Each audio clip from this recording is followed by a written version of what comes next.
Rome breathes through its teeth like a wounded beast. Streets lined with votive plaques and empty doorways where sons did not come home. Fields charred where hooves churned the grain into ash. Years of invasion have written themselves into the city's nerves. Trebia's freezing shock, Trasimine's fog of ambush, and the black sun of Cannae, where legions folded in on themselves and drowned in steel. A circle of death that still grips the Senate by the throat. Even now, the rumors move like wind elephants remembered in nightmares. Farmsteads stamped flat.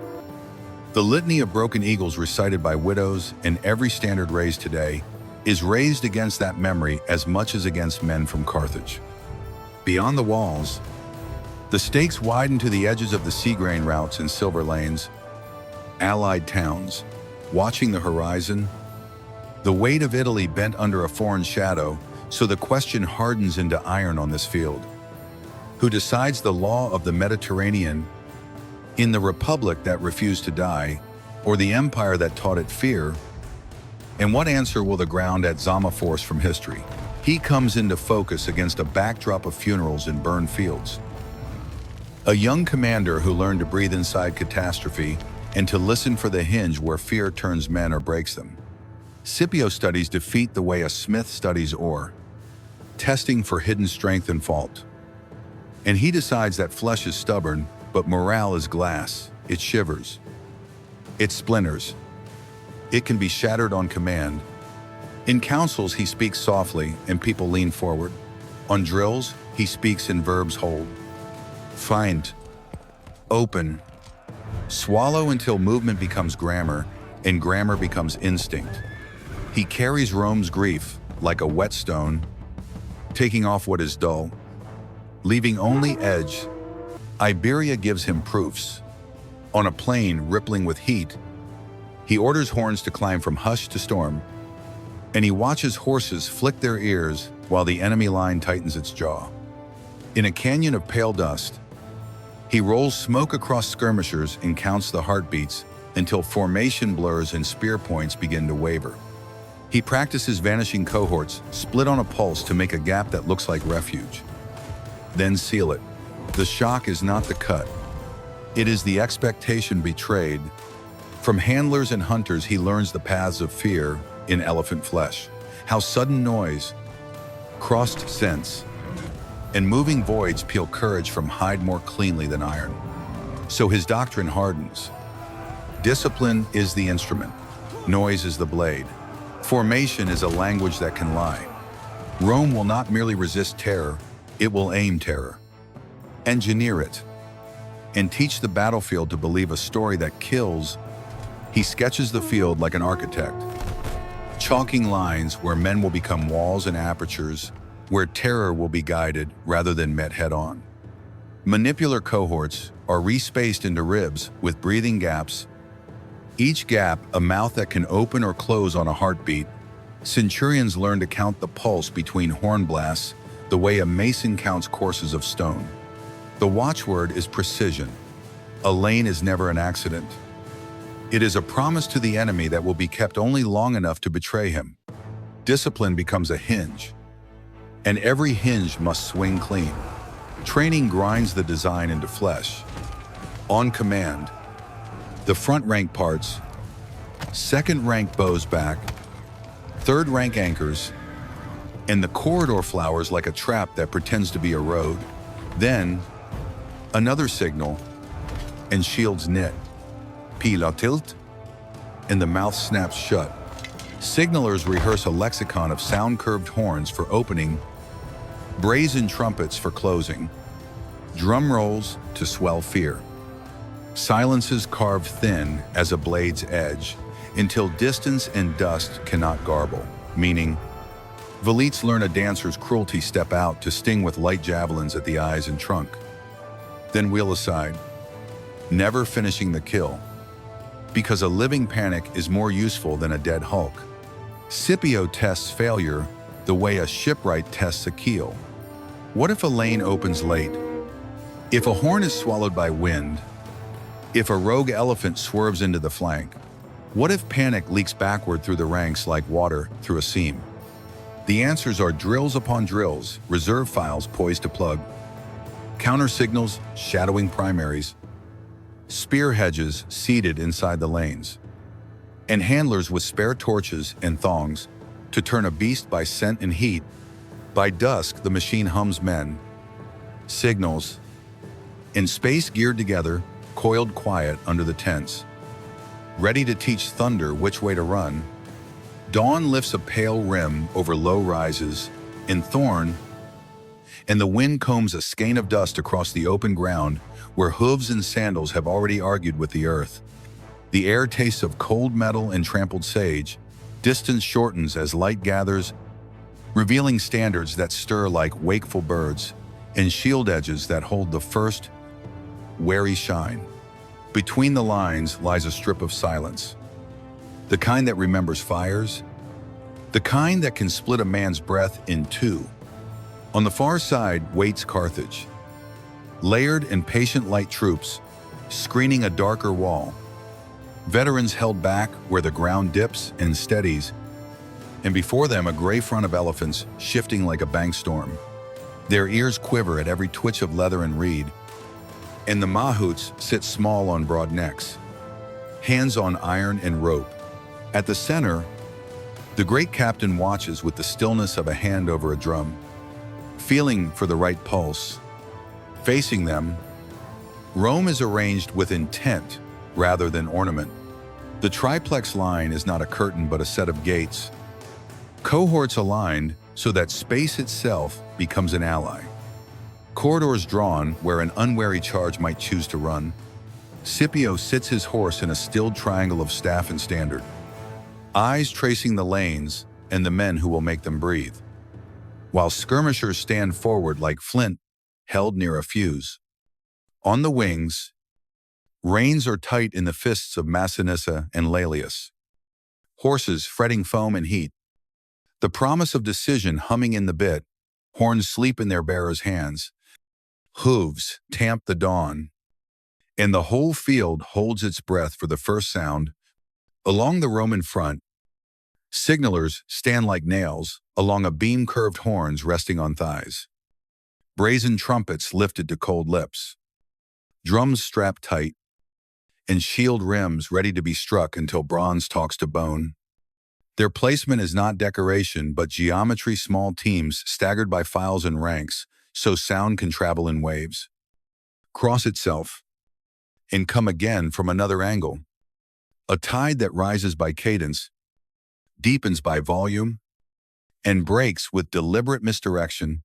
Scipio's score is written in pulses, a low roll to stir, a slicing blast to open space, a hammering rattle on shields to thicken the air.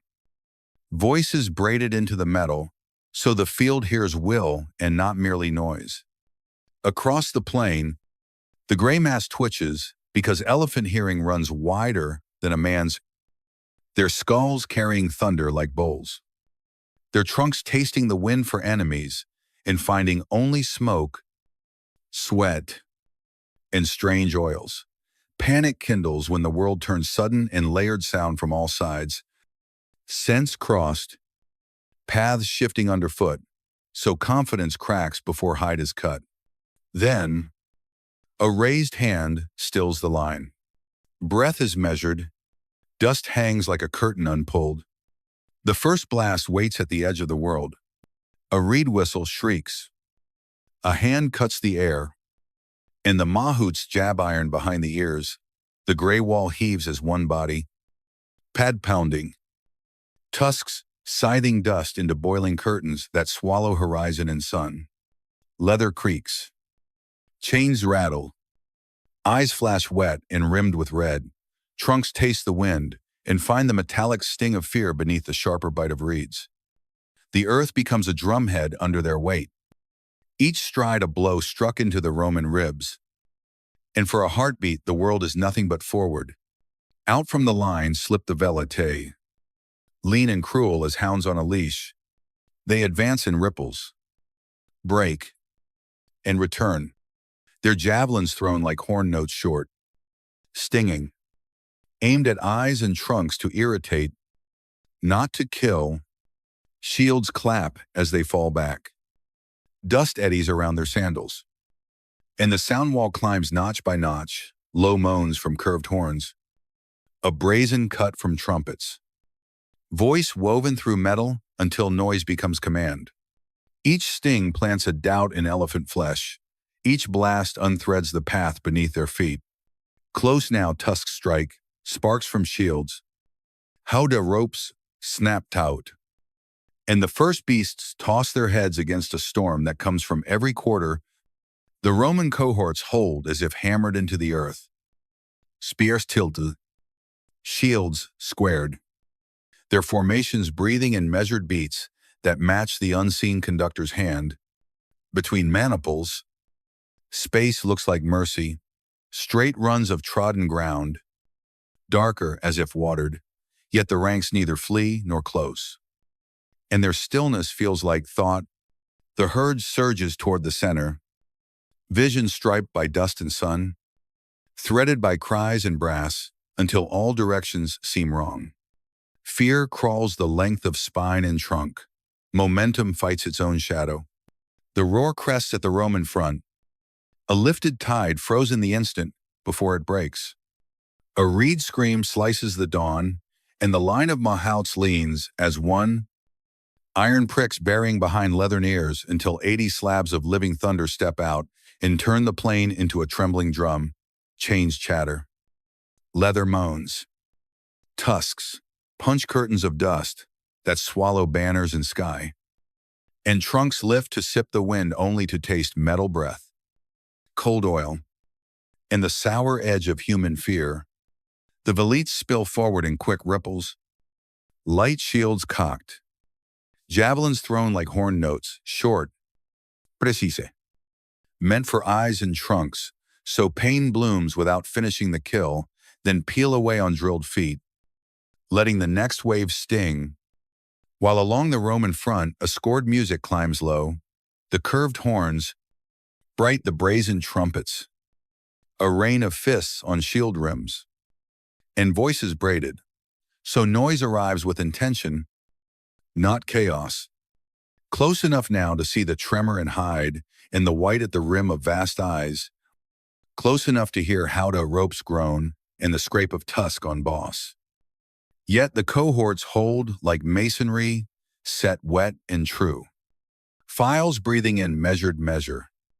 Intervals between maniples reading like mercy roads, dark with churned earth. In teasing, straight, and somehow watchful. The lanes are only hinted, never promised. And the line's stillness feels like a thought sharpening. The herd commits to the Roman center in a heaving surge, vision striped by dust and sun, sound coming from everywhere and nowhere until direction itself turns traitor. And as their weight gathers for the final thunderclap, the fear seated by stings and steel-sung cadence climbs the great spines, checks the last sure stride, and hangs the whole front, a heartbeat in the air, the breath before something opens. The first elephant checks under the knife edge of a trumpet blast, wheels into the nearest flicker of space, and slams through Carthaginian skirmishers like a door torn off its hinges. Another follows the panic instead of the rain. And then another, until gray backs and running men braid into a single moving bruise that buckles files and rips gaps where no gaps were planned. Drums and horns rebound from shields and rock, throwing echoes that lie about direction. While dust climbs to throat height, so standards blur and hand signals die in the brown light, men start to follow motion rather than command toward the largest body. Away from the sharpest noise, and a company that was meant to close a lane pivots to nowhere, colliding shoulder first with its own retreat. Cavalry on the Carthaginian wing drags sideways to avoid the maddened beasts. Bits, sawing, and knees braced. But the swerve presses them into their neighbors, and riders glance back for orders that cannot reach them. Because the same thunder that shakes the ground eats the captain's voice and turns it into wind.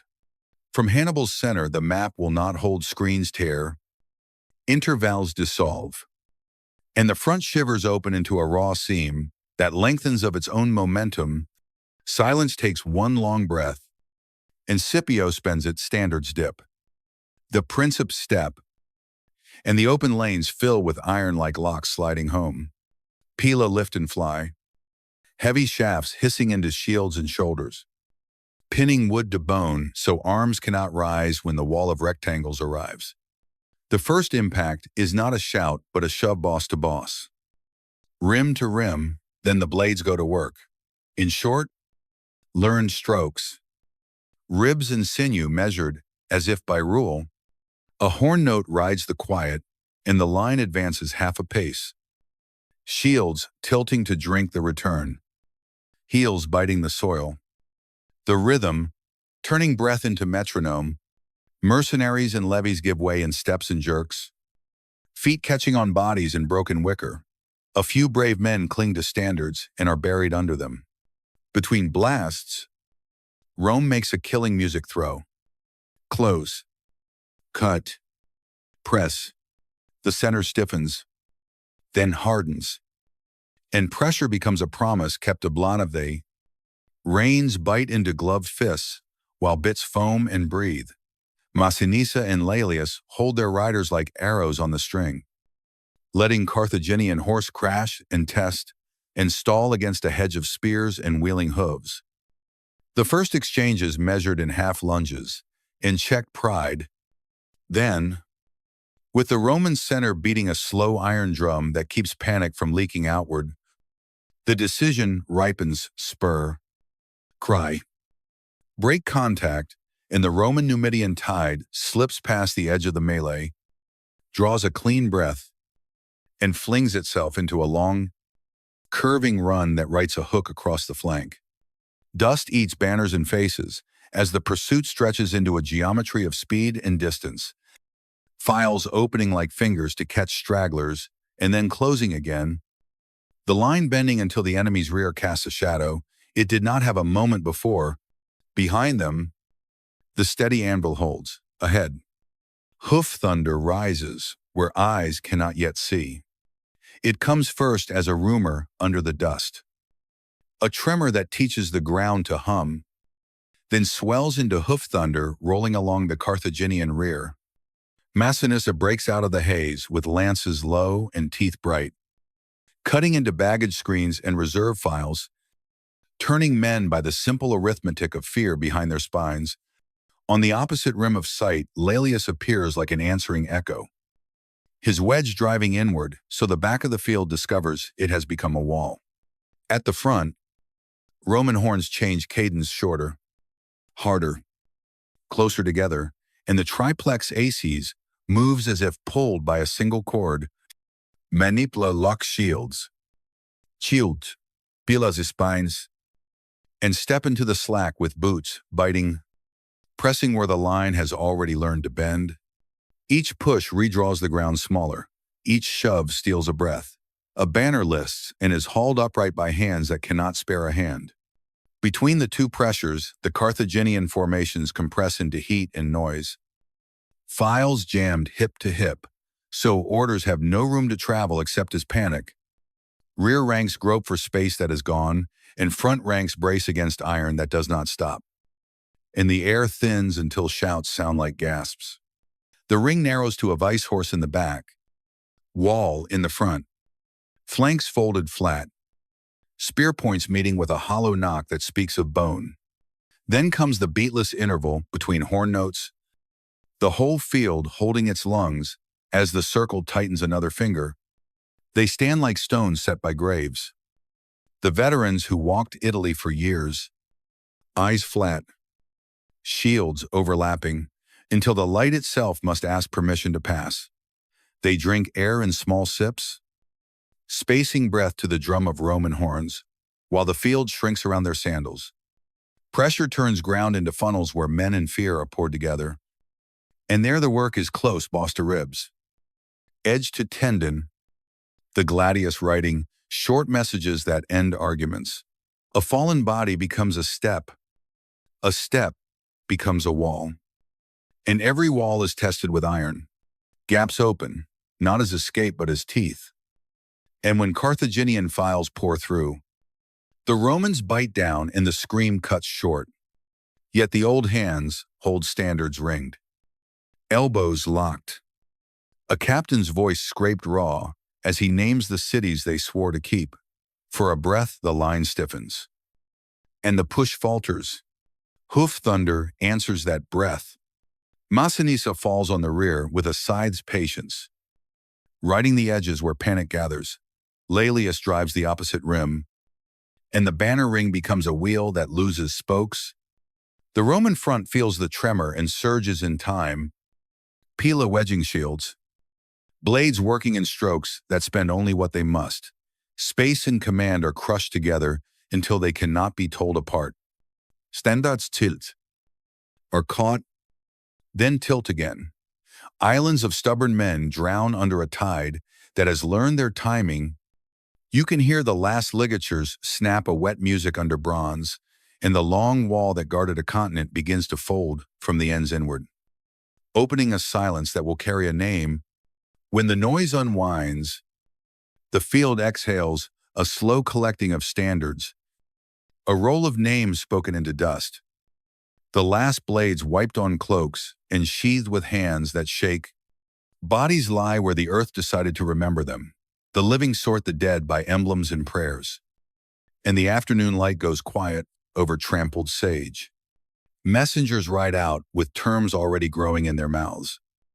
Because the shape of the day has made the words inevitable, in the tense that follow, defeat acquires seals and measures. Carthage counts ships the way a widow counts coins and finds fewer each time. Oars are promised to silence, masts to fire, silver to Rome's ledgers, sons to the careful custody of another city's gods. An old empire signs a smaller map, and a young laureled man receives a new name that sounds like a verdict. Africanus stamped on wax and on the memory of men who were there. The echo walks the coasts.